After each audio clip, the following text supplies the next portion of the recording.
आणि यानंतर बुलेटिनमध्ये एक नजर टाकूया टॉप 18 न्यूजवर।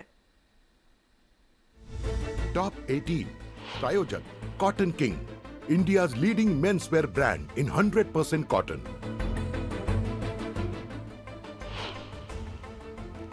किनारपट्टी आणि पश्चिम घाट परिसरातील 3 दिवस पावसाचा जोर कायम राहणार। पुणे आणि सातारा जिल्ह्यांना ऑरेंज अलर्ट।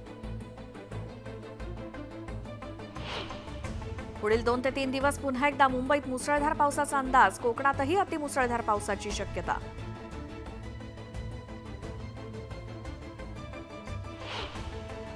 मुंबई, ठाणे, पालघरसह विदर्भ आणि मराठवाड्याला पावसाचा येलो अलर्ट।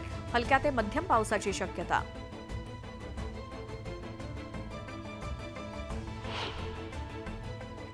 मुरबाडच्या माळशेज घाटातील काळू धबधबा मुसळधार पावसामुळे प्रवाहित। ड्रोन कॅमेऱ्यात कैद झाली धबधब्याची मनमोहक दृश्य।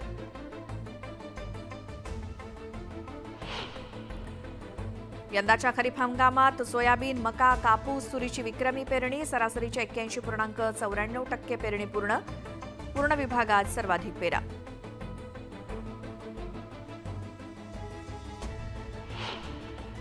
मुंबईमध्ये पावसाळी आजारांचा प्रादुर्भाव रोखण्यासाठी रिक्त पदं भरा। कर्मचारी संघटनेचे महापालिका आयुक्तांना पत्र।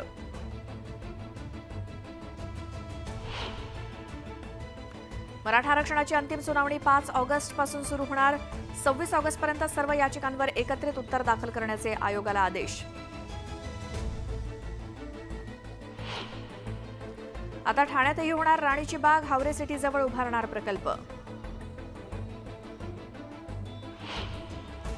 कोस्टल रोडची उत्तर वाहिनी आजपासून सुरू। रात्री 11 वाजेपर्यंत या वाहिनीवरून करता येणार प्रवास।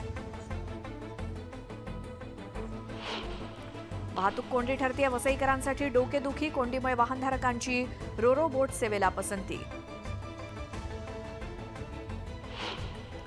फुकट्या प्रवाशांकडून 52 कोटींचा दंड वसूल। एप्रिल ते जून दरम्यान पश्चिम रेल्वेची विशेष मोहीम।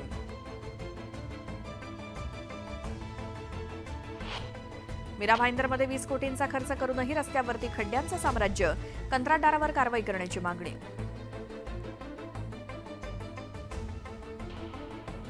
जळगावात आम आदमी पार्टीच्या जिल्हा उपाध्यक्षांसह तब्बल 30 पदाधिकाऱ्यांचे सामूहिक राजीनामे।